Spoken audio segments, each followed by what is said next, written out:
साथियों, मैं राघव ठाकुर आशा करता हूं कि आप सभी स्वस्थ होंगे, मस्त होंगे।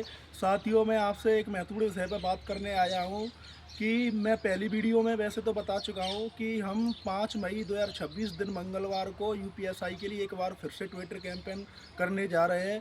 साथियों, लगातार ट्विटर कैंपेन करने का कारण भर्ती बोर्ड, सरकार और शासन को यह मैसेज पहुंचाते रहना है कि हम शांत नहीं बैठे हैं। अपनी यूपीएसआई की सभी 3 डिमांड पदवृद्धि, स्कोर कार्ड, रैंक लिस्ट और वेटिंग लिस्ट की मांग के लिए लगातार प्रयासरत हैं। जब तक कि हमें कोई सरकार की तरफ से आश्वासन या नोटिस प्राप्त नहीं हो जाता है, तब तक हम लगातार प्रयासरत रहेंगे। तो साथियों, हमें इस पे लगातार काम करते रहना है। और सबसे महत्वपूर्ण बात यह है इसमें कि यूपीएसआई की परीक्षा जो वर्तमान में प्रक्रियाधीन भर्तियां हैं, जैसे होमगार्ड भर्ती हो गई, कांस्टेबल भर्ती हो गई, यूपीएसआई भर्ती है, तो इसमें सबसे पहले परीक्षा यूपीएसआई भर्ती की हुई है। तो मैं होमगार्ड और कांस्टेबल भर्ती वालों से भी निवेदन कर दूंगा कि आप भी यूपीएसआई मुहिम में साथ दीजिए, क्योंकि इससे फ़ायदा सिर्फ यूपीएसआई वालों का नहीं है, इसमें फ़ायदा कांस्टेबल भर्ती और होमगार्ड भर्ती वालों का भी है। क्योंकि सबसे पहले यूपीएसआई का रिजल्ट आएगा। अगर यूपीएसआई में स्कोर कार्ड, रैंक लिस्ट और वेटिंग लिस्ट आती है, तो अब ऑटोमेटिक कांस्टेबल होमगार्ड की भर्तियों में आपको स्कोर कार्ड, वेटिंग लिस्ट और रैंक लिस्ट देखने को मिल जाएगी। तो जितने भी यूट्यूबर्स हैं और जितने भी बड़े यूट्यूब चैनल हैं, वो अभी होमगार्ड को लेकर, कांस्टेबल को लेकर के स्कोर कार्ड और रैंक लिस्ट, वेटिंग लिस्ट की लेकर वीडियो बना रहे हैं, लेकिन यूपीएसआई में वो वीडियो बनाने में पीछे कहीं ना कहीं दिखाई दे रहे हैं। तो मैं उन यूट्यूब चैनलों से और यूट्यूबरों से भी कहना चाहता हूं कि आप यूपीएसआई का साथ दीजिए। आपको भी पता है कि यूपीएसआई परीक्षा का एग्ज़ाम सबसे पहले हुआ है, और यूपीएसआई परीक्षा में जो 3 मुहिम को लेकर के डिमांड चल रही है, उसमें पदवृद्धि सबसे पहली मांग है, प्रायोरिटी पे वही है। उसके बाद स्कोर कार्ड, रैंक लिस्ट और वेटिंग लिस्ट की मांग है। तो ये तीनों डिमांड्स कहीं ना कहीं पूरी होने की कगार पे हैं। और मैं आज बता रहा हूँ आपको वीडियो के माध्यम से कि 99% इस बार यूपीएसआई में स्कोर कार्ड और रैंक लिस्ट वगैरह आपको देखने के लिए मिलेंगी। तो इसमें थोड़ी बहुत कमी रह रही है, थोड़ा बहुत और दबाव बनाने की ज़रूरत है। तो आप यूपीएसआई पर ही फोकस करके और यूपीएसआई की डिमांड को लेकर ही दबाव बनाइए। आप डाइवर्ट मत करिए। आप यू कांस्टेबल वालों, होमगार्ड वालों, यूपीएसआई वालों को 3 अलग अलग धड़ों में बांटने की कोशिश ना करिए।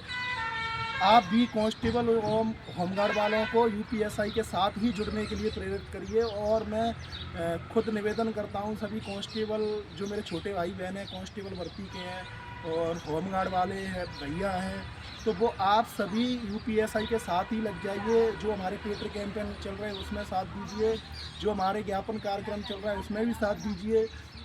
हम इसके लिए अपने जो ज्ञापन है कि जनप्रतिनिधियों को हम दे रहे हैं 3 डिमांड को लेकर के, उसमें थोड़ा संशोधन करते हुए आपकी बात को भी जोड़ देंगे कांस्टेबल और होमगार्ड भर्ती को लेकर के, कि जितनी भी वर्तमान में प्रक्रियाधीन भर्तियां हैं, चाहे होमगार्ड भर्ती हो, चाहे कांस्टेबल भर्ती हो, उन यूपीएसआई के साथ साथ उनका भी रिजल्ट आए जब, तो उनका भी स्कोर कार्ड और रैंक लिस्ट और वेटिंग लिस्ट जारी करी जाए। तो आप होमगार्ड वाले हैं, कांस्टेबल वाले हैं, आप अलग अलग ना बढ़ते हुए यूपीएसआई का ही साथ दीजिए, क्योंकि पता है कि यूपीएसआई की भर्ती सबसे आगे चल रही है, सबसे पहले उसमें चीज़ें होंगी। अगर यूपीएसआई में सारी चीज़ें आ जाती हैं, rank list, score card, waiting list, तो यार आप होमगार्ड वालों को, कांस्टेबल वालों को तो ऑटोमेटिक मिल जाएगी। तो आप किसी के बहकावे में मत आइए, ना ही आप अलग राह पे चलिए। एकजुटता में शक्ति होती है। अगर आप सब एकजुट होकर के एक साथ प्रयास करोगे तो जीत निश्चित है, सुनिश्चित है। तो मैं उम्मीद करता हूं कि होमगार्ड वाले और कांस्टेबल वाले किसी भी यूट्यूबर या यूट्यूब चैनलों की बातों में आकर के अपनी अलग राह पे नहीं चलेंगे। सभी अपने यूपीएसआई साथियों के साथ एकजुटता के साथ आकर के कदम से कदम मिलाकर, कंधा से कंधा मिलाकर उनका साथ देंगे। तो जब एकजुटता होगी, संख्या बहुत ज़्यादा होगी, तो भर्ती बोर्ड अपने आप बदलाव करने की स्थिति में आ जाएगा। भर्ती बोर्ड भी उसकी भी नींदें हराम होंगी, क्योंकि जो पिछले 2-3 बार से वो करता आ रहा है बिल्कुल अनैतिक रूप से अरे भर्ती में जिस परीक्षा को हम दे रहे हैं उसमें स्कोर कार्ड, रैंक लिस्ट, ये सब आना और ये अपने स्कोर के बारे में जानना हमारा भर्ती का राइट और अधिकार है, जो हमसे वो नहीं छीन सकता है। मैं अंतिम में भर्ती बोर्ड से भी निवेदन करना चाहता हूँ कि आपके ऊपर पहले से ही इतना दबाव बन चुका है, और तो आप पहली गलतियों का सुधार करते हुए जो आपने छल किया है पहली भर्तियों में, चाहे वो 2020-21 की भर्तियों में आपने स्कोर कार्ड नहीं दिखाया है। ये किस आपके भर्ती नियम में लिखा है कि हम स्कोर कार्ड नहीं देंगे, रैंक लिस्ट नहीं दिखाएंगे?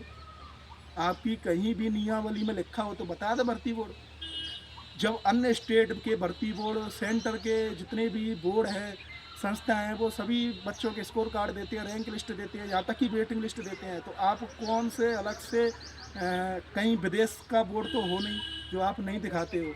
तो या आपकी नियमावली में लिखा हो कि हम स्कोर कार्ड रिलीज नहीं करेंगे, किसी का नॉर्मलाइजेशन मार्क्स नहीं बताएंगे, तो आप बता दें।